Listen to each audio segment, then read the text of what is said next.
Hello everyone and welcome to GS fighters. दोस्तों, आज है 23 नवंबर। 23 नवंबर के लिए जो भी करंट अफेयर्स के प्रश्न बनेंगे, हम उन सभी प्रश्नों को इस वीडियो में डिस्कस करेंगे।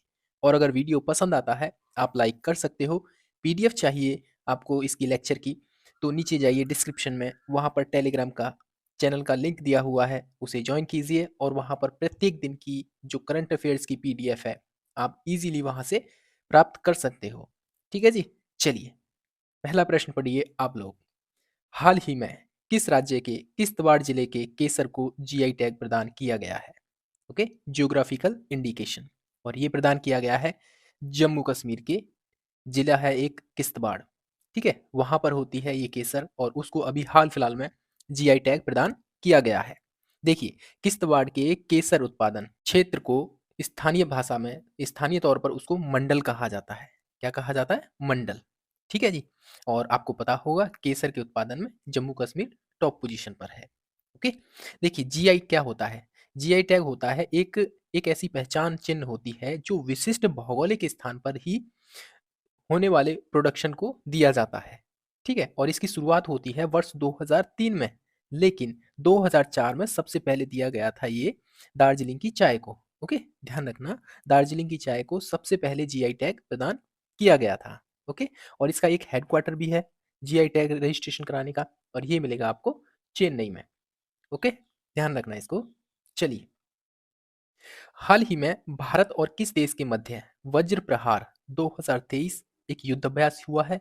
ये बाइलेटरल एक्सरसाइज है, यानी द्विपक्षीय युद्ध अभ्यास है। यानी भारत है एक और दूसरा कंट्री कौन है? आपके ऑप्शंस अमेरिका, जापान, ब्राजील या फ्रांस। और हमारे इस प्रश्न का सही उत्तर ऑप्शन नंबर 1 है। भारत और अमेरिका के मध्य होता है ये वज्र प्रहार युद्ध अभ्यास। ठीक है, और अभी हाल फिलहाल में ये इसका 14वां संस्करण हुआ है। 2010 से स्टार्टिंग हुई थी, उस हिसाब से देखा जाए तो ये 14वां संस्करण है। ठीक है, और ये अभी प्रेजेंट में कंडक्ट हुआ है हमारे भारत में ही, मेघालय में। ठीक है, ध्यान रखना, मेघालय में इसकी शुरुआत हुई है और ये चलेगा 21 नवंबर से लेकर 10 दिसंबर तक। ठीक है, अच्छा मैं कुछ युद्ध अभ्यास के नाम बता रहा हूँ, आप उसको चाहो तो नोट कर लीजिए, इंपॉर्टेंट है इसलिए। पहला लिखिए आप, हरिमऊ शक्ति। हरिमऊ शक्ति ये इंडिया और मलेशिया के मध्य होता है। एक युद्ध अभ्यास है, युद्ध अभ्यास के नाम से ही है, और ये होता है भारत और यूएसए के मध्य है।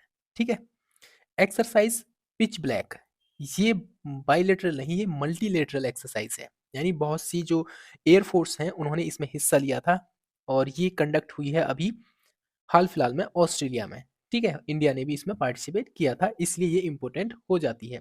Exercise pitch black. ओके, और एयरफोर्स एक्सरसाइज है। अगली एक्सरसाइज है हमारी खंजर, और ये खंजर एक्सरसाइज होती है भारत और किर्गिस्तान के मध्य है। ओके, चलिए, और एक और याद रखिए, विजय प्रहार। विजय प्रहार एक्सरसाइज जो है वो इंडिया और यूएसए के मध्य होती है। ठीक, ये कुछ इंपॉर्टेंट है, हालांकि और भी बहुत हैं, फिलहाल इनको याद रखिए। अगला प्रश्न है, निम्न में से किस संस्था के द्वारा जारी रिपोर्ट के अनुसार सदी के अंत तक, यानी ये जो सदी चल रही है, इस सदी के अंत तक दुनिया लगभग 3 डिग्री सेल्सियस तक गर्म हो जाएगी? यानी कि आपको पता है कि ग्लोबल वार्मिंग कितना बढ़ रहा है, तो उस चीज को ध्यान में रखते हुए ये रिपोर्ट जारी की है यूनाइटेड नेशंस के द्वारा। यूनाइटेड नेशन के द्वारा ये रिपोर्ट जारी हुई है। और देखिए, 2015 में एक समझौता होता है जिसको बोलते हैं हम पेरिस समझौता। पेरिस क्लाइमेट जो कन्वेंशन हुआ 2015 में हुआ, उसमें ये डिसाइड किया गया था इस सदी के अंत तक जो ग्लोबल तापमान है, यानी ग्लोबल टेम्परेचर जो है, उसको 1.5 डिग्री सेल्सियस से ज़्यादा नहीं बढ़ने दिया जाएगा। ठीक है, हालांकि उस पोजीशन को हम क्रॉस कर चुके हैं, लेकिन अभी उसमें कमी करने की ज़रूरत है। ठीक है जी, तो ध्यान रखिए, इस सदी के अंत तक दुनिया लगभग 3 डिग्री सेल्सियस तक गर्म हो जाएगी, ऐसा कहा है यूनाइटेड नेशंस की एक रिपोर्ट में। पहली चीज, दूसरी चीज, पेरिस क्लाइमेट समझौता वर्ष 2015 में होता है, इसको भी याद रखेंगे। ठीक है जी, और एक इंपॉर्टेंट चीज याद रखेंगे आप, ग्रीन हाउस गैस उत्सर्जन 2022 जो रहा है, वो रिकॉर्ड सबसे ज्यादा ऊंचाई पर पहुंच गया है ग्रीन हाउस गैसों के रिलीज करने में। ठीक है, उत्सर्जन में, और खासकर ये जब होता है जब इंडस्ट्रियल एरिया जब बढ़ता है ना, वहां पर। ठीक है, चलिए, अगला प्रश्न है, मोहम्मद मोइजू हाल ही में किस देश के राष्ट्रपति बने हैं? मोहम्मद मोइजू। और आपके ऑप्शंस आपके सामने हैं और सही ऑप्शन है मालदीव। ओके, मालदीव के अभी प्रेसिडेंट बने हैं मोहम्मद मोइजू। मालदीव की कैपिटल आपको माले मिल जाएगी। ठीक है जी, माले। और यहाँ की करेंसी मालदीवियन रुफिया। ठीक है, मालदीवियन रुफिया है। और यहाँ के प्राइम मिनिस्टर इब्राहिम दोसी मैनिया और किलगेफन है। ठीक है, ध्यान रखना इनका नाम है इब्राहिम दोसी मैनिया किलगेफन। और जो है मालदीव जो है एक इंडियन ओशन द्वीपीय देश है। भारत के सीधे दक्षिण में जाएंगे आप, वहाँ पर ये कंट्री मिल जाएगा। और ये जो प्रेसिडेंट है मोहम्मद मोइजू, एक्चुअली ये प्रो चाइना है। ठीक है, हमारे यहाँ पर जो है आर्मी डिप्लॉय है कुछ जगह पर, तो उनको ये हटाने की भी बात कर रहे हैं। चलिए, आस्ट्रा हिंद 2023 एक संयुक्त सैन्य अभ्यास है, अभी हाल फिलहाल में शुरू हुआ है। आपको बताना है निम्नलिखित में से भारत और किस देश के मध्य आयोजित किया जाता है। देखिए, नाम से ही पता चल रहा है आस्ट्रा हिंद, हिंद से अपना भारत। ठीक है, आस्ट्रा से ऑस्ट्रेलिया। ठीक है, ध्यान रखना ऑस्ट्रेलिया है ये, नौ की ऑस्ट्रिया, ये वाला ऑस्ट्रेलिया। ठीक है, चलिए, ऑस्ट्रेलिया की कैपिटल आपको कैनबरा मिल जाएगी। और यहाँ की जो करेंसी है वो ऑस्ट्रेलियन डॉलर है। एंथनी अल्बनीज यहाँ के अभी करंट में प्राइम मिनिस्टर हैं। और ऑस्ट्रेलिया ने ही जीता है वर्ष 2023 का आईसीसी क्रिकेट वर्ल्ड कप, जिसको इंडिया ने होस्ट किया था। ऑस्ट्रेलिया ने इसको 6वीं बार जीता है। ओके, भारत को इन्होंने पराजित किया। और ये हुआ था कहाँ पर? भारत में, गुजरात में, अहमदाबाद में नरेंद्र मोदी स्टेडियम है, जो कि दुनिया का सबसे बड़ा सीटिंग कैपेसिटी के हिसाब से सबसे बड़ा जो है क्रिकेट स्टेडियम है, वहां पर हुआ था। यानी इंडिया ने इसको होस्ट किया है, इस वर्ल्ड कप को। ठीक है, यानी भारत उप विजेता रहा। एशिया टैलेंट कप 2024 में भारत का प्रतिनिधित्व कौन करेगा? देखिए, एशिया टैलेंट कप में भारत का प्रतिनिधित्व करेंगे रक्षित श्रीहरि दवे, इनका पूरा नाम है दवे। ठीक है जी। और ये होता क्या है एशिया टैलेंट कप 2023? देखिए, आपने अक्सर देखा होगा टीवी पर या मोबाइल पर, जो बाइक रेस होती है ना, ये वही है। ठीक है, ये बाइक रेस है और ये होगी मलेशिया में। ध्यान रखेंगे इसको भी। एशिया टैलेंट कप 2024 जो है मलेशिया में इसका आयोजन किया जाएगा। ठीक, और मलेशिया की जो कैपिटल है कुआलालंपुर है। और यहाँ के जो प्राइम मिनिस्टर है अनवर इब्राहिम है। ओके, अगला प्रश्न है, नीति आयोग के तहत अटल इनोवेशन मिशन ने किस स्थान पर राइज, देखिए राइज की एक फुल फॉर्म भी है, rapid innovation and startup extension. ये एक पहल है, आपको बताना है कहाँ पर शुरू की है राइज। ठीक है, और ये अटल इनोवेशन मिशन के द्वारा की गई है और ये की गई है नई दिल्ली में। देखिए, इंडिया और ऑस्ट्रेलिया में छोटे स्टार्टअप्स को बूस्ट करने के लिए उनको उन पर फोकस किया जाएगा। अटल इनोवेशन मिशन, इसकी शुरुआत होती है वर्ष 2016 में। ठीक है, इसको लॉन्च किया गया था। नवाचार उद्यमिता को बढ़ावा देने के लिए एक नीति आयोग की ये पहल है, इसको भी याद रखेंगे। ठीक है, अटल इनोवेशन मिशन जो है वर्क करता है अंडर नीति आयोग, और नीति आयोग की स्थापना होती है वर्ष 2015 में। एक्चुअली नीति आयोग से पहले, 2015 से पहले ये योजना आयोग के नाम से जाना जाता था। ठीक है, इसका नाम चेंज किया गया, नीति आयोग बनाया गया और इसमें कुछ अमूलचूल परिवर्तन भी किए गए। ओके, प्रेजेंट में देखा जाए तो नीति आयोग के जो अध्यक्ष होते हैं वो प्राइम मिनिस्टर ही होते हैं, बट इसमें वाइस चेयरमैन भी होते हैं जो कि हैं सुमन बेरी।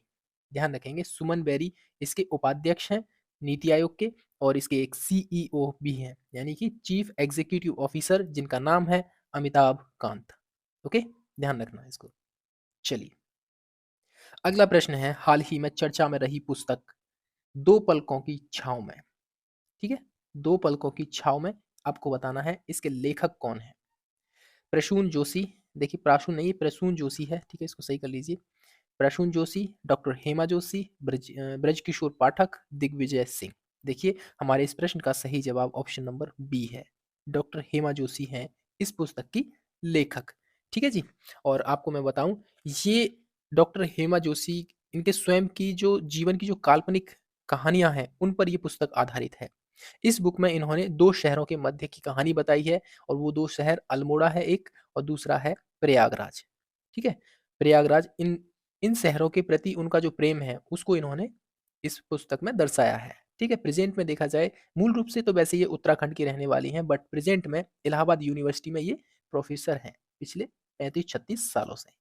ठीक है जी, चलिए अगला प्रश्न है, हाल ही में लश्कर ए तैयबा को किस देश ने एक आतंकवादी संगठन घोषित किया है? देखिए लश्कर ए तैयबा, जैसे मोहम्मद, ये सभी आउटफिट हैं पाकिस्तान बेस्ड। ठीक है, ध्यान रखना पाकिस्तान के एक आतंकवादी संगठन है। और सबसे इंटरेस्टिंग बात बताऊं मैं, पाकिस्तान ने ही इनको इसको इस जो ग्रुप को है आतंकवादी ग्रुप घोषित कर रखा है। ठीक है, अभी प्रेजेंट में किया है इजराइल ने। हमारे इस प्रश्न का सही जवाब ऑप्शन नंबर 1 है।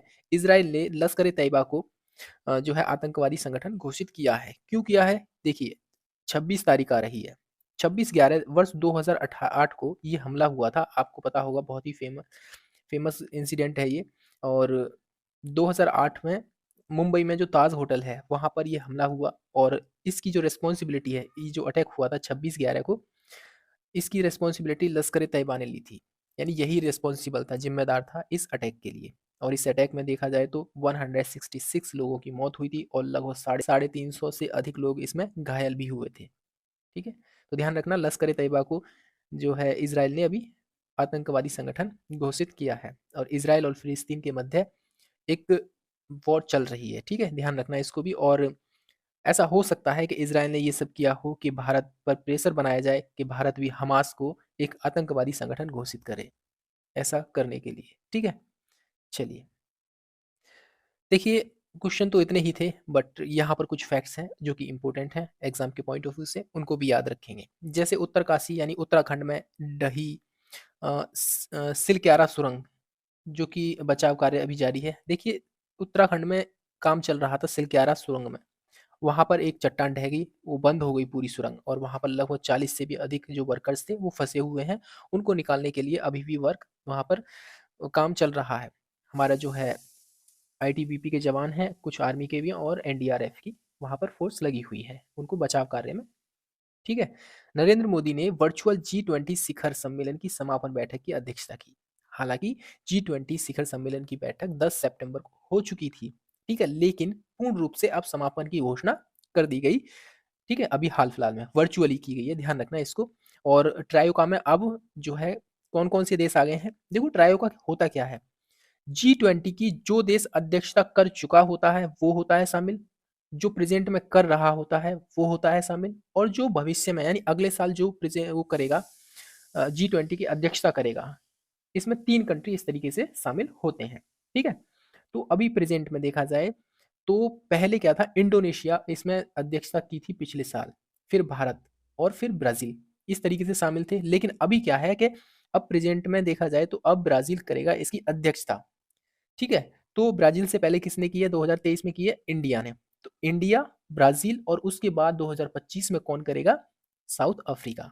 ध्यान रखना अब ट्रायोका में ये 3 से देश हैं G20 के ट्रायोका में, इंडिया, ब्राजील और साउथ अफ्रीका। ठीक है जी, भारत ने जब 10 सितंबर को जब हमारी जो मीटिंग हुई थी, मेन मीटिंग जो हुई थी G20 की, तब उसमें ये अनाउंसमेंट किया था कि हम G20 का जो समापन करेंगे एक वर्चुअली मीटिंग के द्वारा जो है आप सभी के साथ उसका समापन करेंगे। और प्रेसिडेंसी तो दे दी थी तभी ब्राज़ील को, है ना?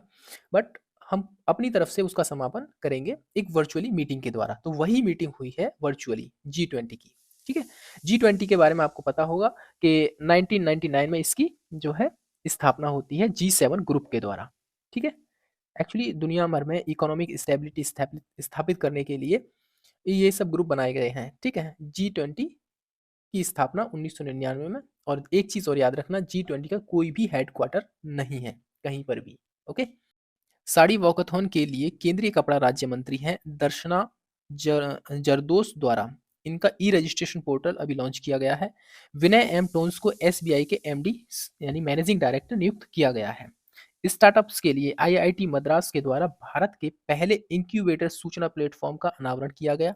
भारतीय सिनेमा में योगदान के लिए 54वें IFFI यानी कि international film festival of India में सम्मानित हुई हैं माधुरी दीक्षित।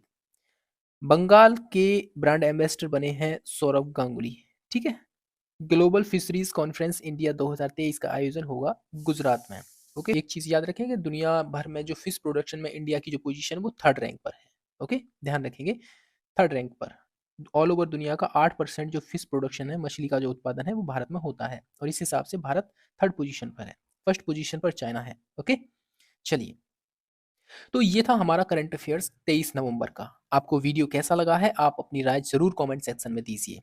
ओके, और अगर वीडियो को लाइक नहीं किया है अभी तक तो लाइक कीजिए, चैनल को सब्सक्राइब जरूर कीजिए।